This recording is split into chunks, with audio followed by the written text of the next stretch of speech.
Blue बंदर एक दरख्त से दूसरे दरख्त पर तेजी से छलांग लगाते हुए अपने आप से बोल रहा था, जल्दी जल्दी कर बुल्लू, जल्दी, रात होने से पहले तुझे घर पहुंचना है, वरना अम्मी की डांट सुननी पड़ेगी। बचाओ बचाओ, अरे कोई है जो मेरी मदद करे, मुझे इस गहरे से बाहर निकाले। अचानक बुल्लू बंदर के कानों में आवाज़ आई। बुल्लू आवाज़ की सिमत चढ़ा और इधर उधर देखने लगा, मगर इसे कोई नज़र नहीं आया। अचानक इसकी नज़र गहरे की तरफ गई तो वहाँ एक शेरनी फंसी हुई दिखाई दी। बंदर ने डरते हुए कहा, ये क्या रानी शेरनी, तुम यहाँ कैसे फंस गई? मुझे नहीं पता बंदर भाई, मेरे बच्चे भूखे थे तो मैं जल्दी जल्दी जा रही थी। इस गरे पर बहुत सारे पत्ते पड़े हुए थे, मैंने जूं ही यहाँ छलांग मारी तो एकदम से इसमें जा गिरी। ये कहकर रानी शेरनी रोने लग गई। बंदर ने कहा, अच्छा अच्छा, तुम रोना बंद करो, मैं तुम्हें बाहर निकालने का इंतज़ाम करता हूँ।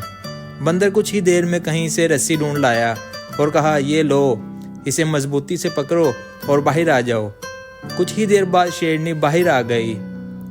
जैसे ही शेरनी बाहर आई तो बंदर डर के मारे दरख्त पर चढ़ गया कि कहीं शेरनी इसे ही ना खा जाए।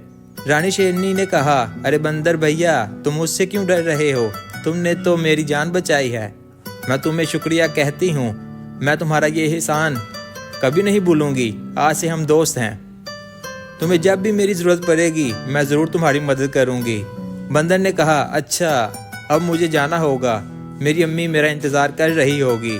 शेरनी ने जाते हुए कहा, हाँ, मेरे बच्चे भी भूखे हैं, फिर मिलेंगे। वो दोनों एक दूसरे को खुदा हाफिज कहकर अपनी अपनी राह चल दिए। कई दिन ऐसे ही गुजर गए, दोनों की आपस में मुलाकात नहीं हुई, मगर एक रोज़ शेरनी ने वाकई अपने दोस्त के एहसान का बदला चुकाया। हुआ यूं कि इस जंगल में एक चीता भी रहता था जो छुप छुप कर जानवरों का शिकार करता। एक बार शिकार तलाश करते हुए वो इस दरख्त पर चढ़ गया जिस पर बंदर का बड़ा सा घर भी था। इस वक्त बंदर अपने घर की टहनी पर लेटा अखबार पढ़ रहा था। इसकी अम्मी किचन में फ्रूट चाट बना रही थी। चीते ने इन्हें देखकर होंठों पर जुबान फेरते हुए कहा, वाह दगरू, चीते, आज तो पार्टी होगी, पार्टी। दगरू आहिस्ता आहिस्ता आगे बढ़ा और एकदम से बंदर पर हमला करके इसे अपने पंजों में दबोच लिया। दगरू चीते ने गुस्से से कहा, अब तुझे मुझसे कौन बचाएगा? बंदर की औलाद, बचाओ बचाओ, अरे कोई तो इस जालिम चीते से मेरी जान बचाए। बंदर चिल्ला चिल्ला कर मदद के लिए पुकारने लगा। अचानक खुद को छुड़ाने की कोशिश में इसकी टांग फिसल गई और वो सीधा नीचे जा गिरा।